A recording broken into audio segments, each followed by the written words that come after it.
abafite ibyiringiro yuko umuseke ugiye gutambika, ndashaka nkubwire ngo umuseke ugiye kugutambikira. Oh haleluya, izina ry'Imana rihimbazwe. Ibyo uri mucamo nawe Imana irabizi, kandi ibyo ducamo Imana ijya ibihindura amashyi, kuko buri muntu afite umusaraba we yikoreye. Ariko ndashaka nkubwire ngo ihangane, komeza wiringire Imana, uyiringire nubwo abantu bakuvuyeho, uyiringire nubwo abantu bakuvanyeho icyizere, nubwo ubizi ntawe uti kiguhamagara, nubwo nta muntu ukigucira akaruru utega, nubwo iminsi irimo iguhanda, ariko ndashaka nkubwire ngo buzacya. Yesu ashimwe bene data, twongeye kubaramutsa mu izina ry'Umwami wacu Yesu Kristo. Amahoro y'Imana bane namwe, muri kumwe na Pastor Alphonse Byukusenge. Imana y'abamahoro yabaha umugisha. Nkuko musanzwe mudukurikirana umunsi ku munsi ku biganiro tugenda tubasangiza kandi by'ijambo ry'Imana, n'ubu turagarutse kugira ngo tuganire amagambo y'Imana, amagambo ahumuriza, amagambo arema ibyiringiro, amagambo adukebura kugira ngo tugaruke ku murongo n'ibindi. Rero Imana y'abamahoro ibaha umugisha mwinshi. Imana yashyize amagambo meza ku mutima wanjye, kandi ni message yawe wowe unkurikiye, wowe uri mu Rwanda, wowe uri muri Afrika, i Burundi, Uganda, Tanzania, Malawi, Zambia n'ahandi, ndetse no ku mpera y'isi. Mwese abadukurikiranye tubahaye ikaze mu ijambo ry'Imana. Ijambo ry'Imana Imana yampaye ni ijambo rifite insanganyamatsiko cyangwa intego ivuga gukomeza kwiringira Imana nubwo byaba ari mu bihe bikomeye. Kenshi na kenshi iyo turi mu bibazo turatentebuka, ndetse tukagera hahandi dusa nk'abatuka Imana. Se ibi bintu uko bibaye, ese ibi bintu nabyo urabyemeye? Ariko nkuzaniye amagambo afite insanganyamatsiko ivuga gukomeza kwiringira Imana nubwo byaba ari mu bihe bikomeye. Rero reka dusenga n'Imana, hanyuma dusome ijambo ry'Imana, twumve icyo Imana ivuganira natwe mu ijambo ryayo. Data wa twese mwiza, Mana ikomeye, Mana y'amahoro, Mana yo kwizerwa, twongeye kugushima kandi twongeye kuguhimbaza. Mana natwe mu ijambo ryawe twemereye kuvuga tukarangurura tubwira ubwoko bwawe. Nzi neza ko aya magambo ari bubere inkomezi benshi. Rero Mwami Imana, fasha buri mwumwe uri buyumve ribe inkoni yo kwitwaza mu gihe kiri imbere, mu gihe gikomeye, kandi ribavane ku rwego ribashyire ku bundi ribakuze. Urakoze kuko uri Imana, mu izina rya Yesu, amen. Rero tugiye gusoma ijambo ry'Imana dusanga mu gitabo cya Danieli, igice cya mbere ku murongo wa 8. Bibiliya iravuze ngo maze Danieli agambirira mu mutima we kutaziyandurisha ibyo kurya by'ibwami cyangwa vino cyangwa vino, aricyo cyatumye yinginga uwo mutware w'inkoni kugira ngo atiyanduza. Kandi Imana yari yaratumye Danieli atona ku mutware w'inkone agakundwa nawe. Turasoma n'irindi jambo ry'Imana dusanga mu gitabo cya Yobu, igice cya mbere. Biravuze ngo uburyo Yobu yarakomeye ari umukiranutsi. Bibiliya iravuze ngo mu gihugu cya Usi hari umuntu witwaga Yobu, kandi uwo muntu yari umukiranutsi utunganye, wubahaga Imana akirinda ibibi. Nuko abyara abahungu 7 n'abakobwa 3, kandi yari atunze intama 7,000. Reka nsimbuke gato kuri 6 haravuze ngo umunsi umwe abana b'Imana baje bashengereye Uwiteka, kandi Satani yazanye nabo. Uwiteka abaza Satani ati, uturutse he? Nuko Satani asubiza Uwiteka ati, mvuye gutambagira isi no kwizereramo. Uwiteka arongera abaza Satani ati, mbese witegereje umugaragu wanjye Yobu? Imana iduhana umugisha. Turagenda tuganira amagambo meza kubw'igihe. Reka nse nkuhinira aya magambo, hanyuma twumve ijambo ry'Imana. Ndi ku ijambo rifite insanganyamatsiko ivuga gukomeza kwiringira Imana nubwo byaba ari mu bihe bikomeye. dusomye muri iki gitabo cya Yobu, Bibiliya itubwira umugabo Yobu. Uyu Yobu ngo yari umukiranutse, niko Bibiliya ibivuze. Buriya Bibiliya ndayikunda. Bibiliya amagambo ivuga nayo ukuri kandi ivuga yeruye. Iravuze ngo yari umugabo ukomeye, yari afite abahungu 7 n'abakobwa 3, yari afite intama n'ihene n'inka, yari afite abaja n'abagaragu. Ariko icyanejeje kuri uno mugabo, Bibiliya iravuze ngo yubahaga Imana, kandi ngo yubahaga Imana n'abo mu rugo rwe, ngo akirinda ikibi cyose. Twasomye kandi ko yajyaga atangirwa ubuhamya n'abantu, ariko icyanejeje muri iri jambo yabaye ibyirato ku Mana.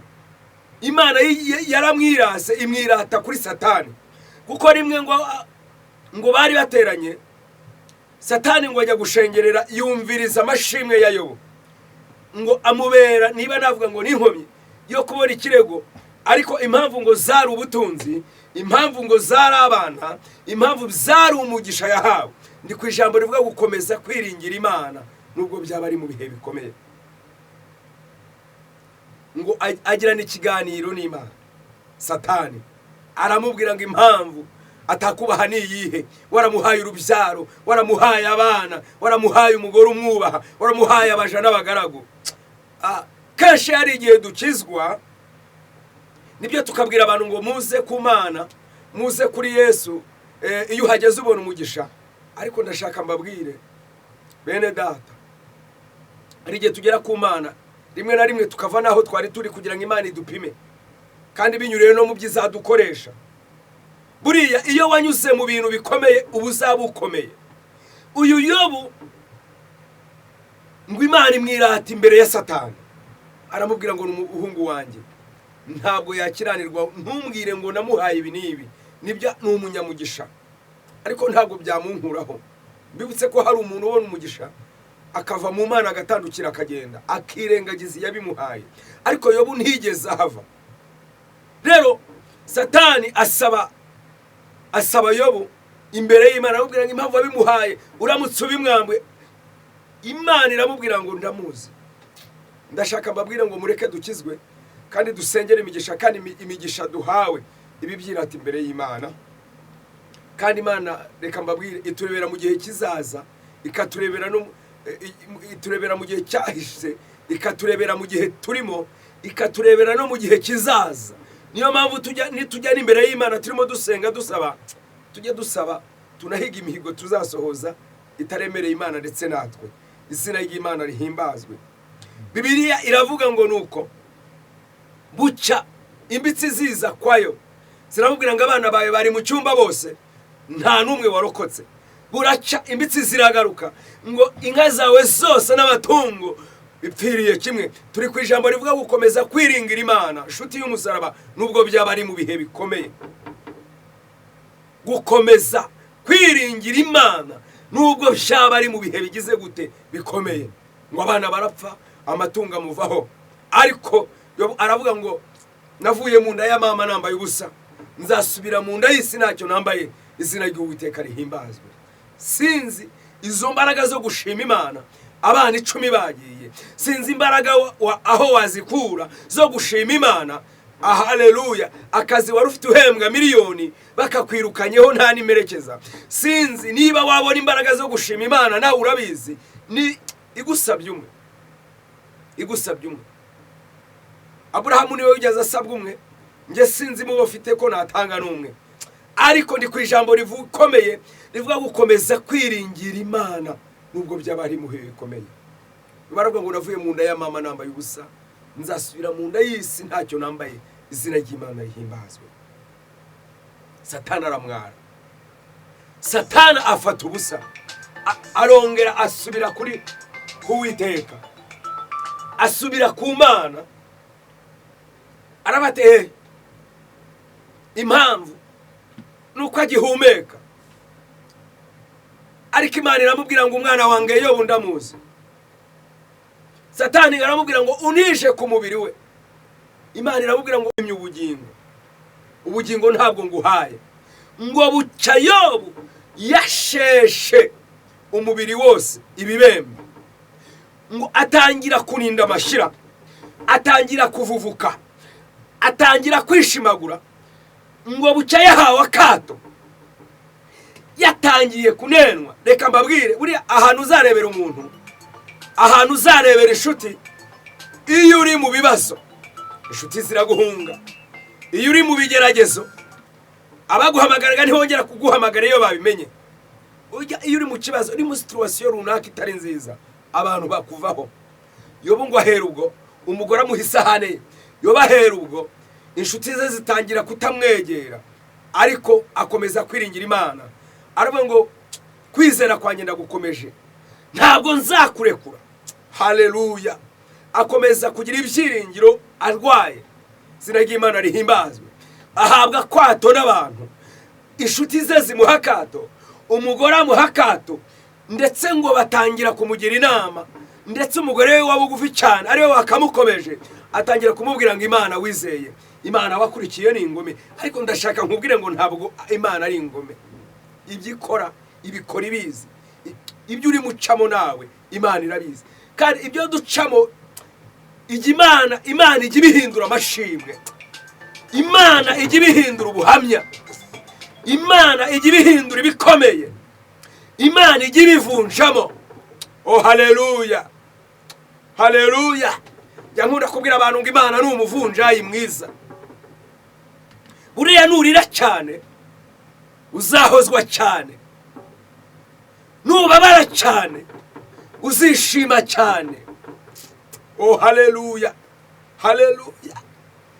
Imana ibyo itunyuzamo ntabwo ibitwanga, iherezo ribagiza ndabizi ku Mana. Izina ry'Imana rihimbazwe.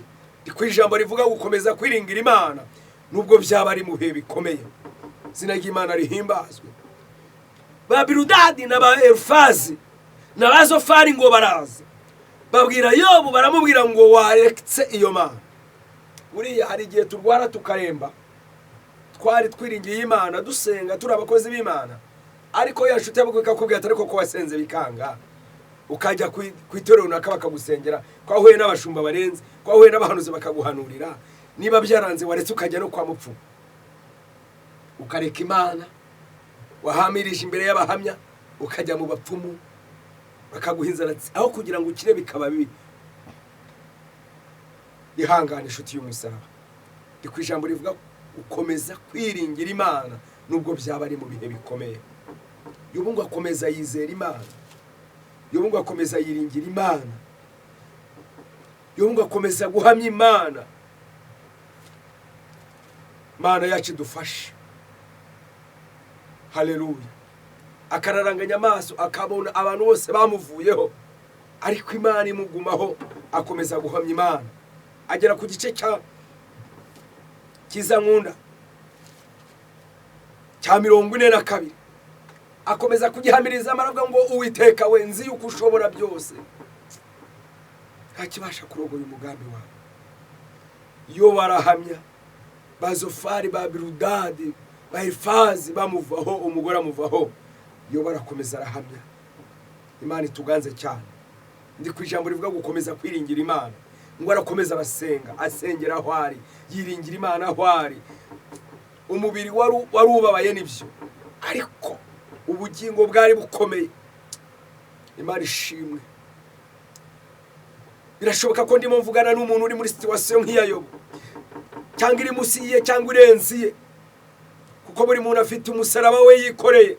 Ariko ndashaka nkubwire ngo ihangane, komeza wiringira Imana, uyiringire nubwo abantu bakuvuyeho, uyiringire nubwo abantu bakuvanyeho icyizere, nubwo ubizi nta uti kiguhamagara, nubwo nta muntu kigucira akaruru tega, nubwo iminsi irimo iguhanda, ariko ndashaka nkubwire ngo buzacya. Izina ry'Imana ihimbaza. Yobu ngo akomeza kwizera Imana. Oh haleluya. Ngo yizera Imana, yiringira Imana. Umubiri urababara, abantu barabibona, umubiri uratakwa, amashami yari kuza yaramushibutseho yose arakokoka, ariko ngo agumana n'Imana, agumana n'iyera. Imana ikajya imwongorera batumva, Imana ikajya imuganiriza batumva. ntabwo nzi icyo wicaranye muri situwasiyo uri mucamo se ntabwo uri mutuka Imana garukira aho ngaho ntabwo urimo witotombera Imana ntabwo urimo wivovotera Imana garukira aho ngaho Imana ni umutunzi w'imbabazi kandi reka nkubwirire ijambo igifite itangiriro gifite n'iherezo nta joro ridaca nta n'imvura idahita buzacya ubwo bushomeri ubuvemo buzacya ko gutukwa ubivemo buzacya ayo mazi y'akahimano arangire buzacya ntabwo nzi ijoro urimo niba ari igicuku niba ari akabwibwi niba ari mu rukerera ariko icyo nzi ni kimwe buzacya hari ibice bigize ijoro urwo ni urugendo umurokore ajya acamo Imana ituganze cyane hari igihe umuntu aba mu bihe by'akabwibwi akabwibwi kakamuzira abantu ntibabimenye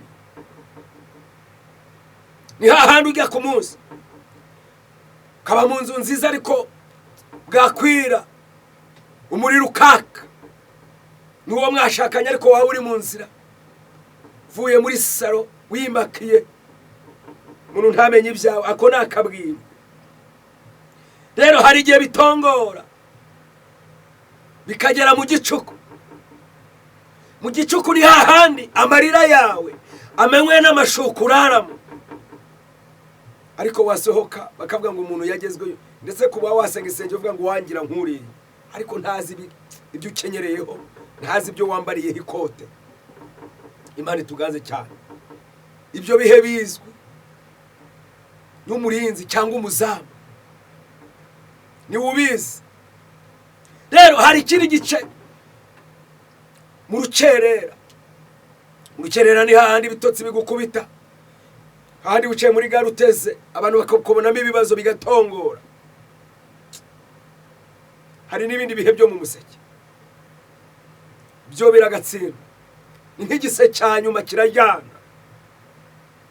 oh haleluya ariko iyo umurinzi ari muri ibyo bihe byose aba afite ibyiringiro yuko umuseke ugiye gutambika ndashaka nkubwire ngo umuseke ugiye kugutambikira oh haleluya zinagiye Imana rihimbazwe magambo meza rukayani Dawidi yanditse ngo kuko wakunze gukiranuka ukanga icyaha nzagusumbisha amahanga rutisha bagenzi bawe zinagiye Imana rihimbazwe ndi ku ijambo rivuga gukomeza kwiringira Imana nubwo byaba ari mu bihe bigize gute gukomeye Yobu ngo yiringira Imana zinagiye Imana rihimbazwe muri iki gice cya 47 ngo nzi yuko ushobora byose nta kigo asha kurongonya umugambi wawe Imana ikomeza kumwumva Imana ikomeza kumukomeza umutima yisomye ku murongo wa 7 kumanuka usanga gushumbushwa kuko yihanganye gukomeza kwiringira Imana bijya bitera kunesha haleluya gukomeza kwiringira Imana bijya bizana ubutsinzi zinagiye Imana rihimbazwe 7 Bibiliya iravuze ngo Imana ikiza Yobu imusumbusha ibyo yari yapfushije uno Uwiteka amaze kubwira Yobu ayo magambo Uwiteka abwira Elifaze n'umutemani ati uburakari bwanjye burakukubiye burakubyukiye wowe na bagenzi bawe babiri kuko mutavuze ibyanjye bitunganye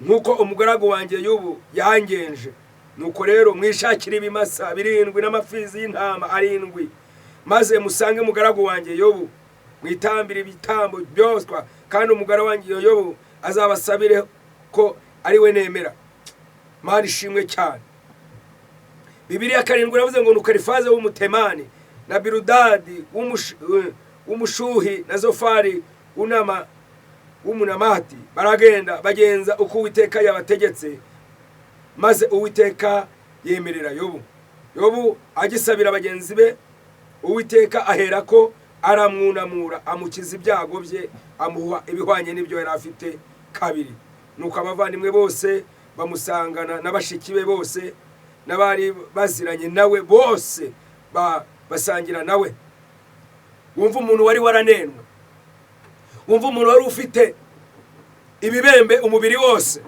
wari ufite isahani imwe, Imana imwibutse ngo n'abashiki be baraza, ngo barasangira bongera gusangira, ngo Imana iramwunamura. 12 Bibiliya iravuze ngo nuko Uwiteka ahira Yobu ubwa nyuma kuruta ubwa mbere, izina ry'Imana rihimbazwe.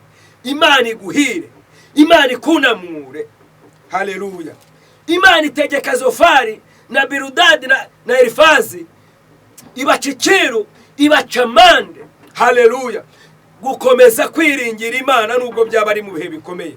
Imana igucira amande abagututse, Imana igucira amande abagusuzuguye, bizaturuka he? Nuko wihangananye nayo.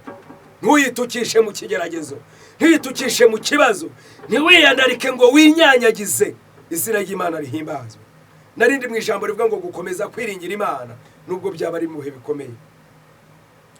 Twasomye ijambo riratubwira ngo Danieli agambirira mu mutima we kutiyandurisha. Ndashaka dusengere muri iyo ntego. Tubwire Imana, tugire umutima wo kugambirira, tugire icyifuzo cyo kugambirira gukomeza kwiringira Imana nubwo byaba ari mu bihe bikomeye. Wowe nkurikiranye aho uri hose, ahari wari utentebutse, ariko wumvishe ko Yobu yihanganya akanesha, Yobu yihanganya agakubirwa, akagarurirwa ibye, akunamurwa. Rero Imana ikunamure. Unamishijwe n'ubushomeri, unamishijwe n'imiryango, unamishijwe n'uburwayi, Imana ikunamure mu izina rya Yesu. Ndashaka gusengana nawe uno mugoroba, ndashaka gusengana nawe muri iki gicaniro. Imana ikunamure, Imana igukuraho abantu bagushize, Imana igukuraho imiryango yagushize. Kandi reka nkubwire, Imana nikunamura abantu baragaruka. Weshaka mu maso y'Imana, wowe icarane n'Imana, guma hamwe alabilevosayinigerere, hagararana n'Imana neza. Imana ikunamure, nikunamure. Reka nkubwire, izagukubira kabiri. Yobu ngo yakubiwe kabiri, ngo ibye byaragarutse, amatungo aragaruka, ngo abana baragaruka, abaja baragaruka, umugore yongera kumwita sheri na shushu. Oh Rabi, Imana ikugarukeho nawe uno mugoroba. Imana ikugarukeho, ntabwo nzahutinze, ntabwo nzahuheze, ntabwo nzahuri. Imana ikunamure mu izina rya Yesu. Reka dusengane Imana. Ukeneye kunamurwa n'Imana, fataho urwaye. Ukeneye kurwa n'Imana, senga. Imana iguha imbaraga z'umutima, ikugwiza imbaraga z'umutima. Ukeneye imbaraga z'umutima kugira ngo ukomeze guhamya, kugira ngo ukomeze gutsinda nubwo byaba ari mu bihe bikomeye. Twari mu ijambo rivuga ngo gukomeza kwiringira Imana nubwo byaba ari mu bihe bikomeye, gukomeza kwizera Imana nubwo byaba ari mu bihe bikomeye. Ibigeragezo ntibizagukure ku Mana, ubushomeri ntibuzagukure ku Mana, umugabo yagutaye ntibizagukure ku Mana, umugore yagutaye ntibizagukure ku Mana. Hoya, hari igihe tugeramo tukabura abacu tugatuka Imana. Imana iba yabigambiriye, ibifite ikigambiriye gukora. Imana itugirire neza. Wamara imyaka 2 uri umushomeri, wa gatatu ikaguha akazi. Wamara imyaka 10 uri ingumba, ariko ntuzajye kwiteza bya bindi, ntuzajye kunyura hahandi kugira ngo baze. Hagararana n'Imana neza, Imana izakugirira neza. Mureke dusengane Imana. Mana Data wa twese mwiza, turagushimye, turaguhimbaje, tugushimiye neza yawe. Mwami Imana, kubw'ijambo ryawe, ryari ijambo ridukomeza, ryari umutsima utera imbaraga. Rero ubwoko bwawe birashoboka ko iri jambo ribamanukiye hari aho bari, ndetse ibyiringiro byari bigiye pe, ariko bagarukeho, ubongerera imbaraga, bagwise imbaraga z'umutima, bakomeze guhamya kugeza igihe uzabahindukirira. Mwami Imana, ukabunamura, ukabibuka, kuko ntabwo wababaza umuntu iteka, kuko ntabwo wakwibagirwa umuntu iteka. Erega turabo waremye, turi ubwoko bwawe Mana. Niwe data papa, niwe papa, niwe data wa twese. Uzi ibyo dukenye, uzi ibyo dushaka, n'ibyo tunyura murabizi, kandi n'iherezo urarifite cyo kubishyiraho. Rero umuntu wese imbaraga, ndasenze kubwira ijambo rikore ku mitima ya benshi, ryubake benshi, rifashe benshi. Izina ryawe rihimbazwe. Amen. Nshuti z'Imana, bene data, ukeneye kuduha inama, ukeneye kuduha ibitekerezo, numero ni yayindi, ni 0788201401 464 0788201401. Amazina ni yayandi, ni Byukusenge Alphonse. Imana ibahe umugisha. Shalom.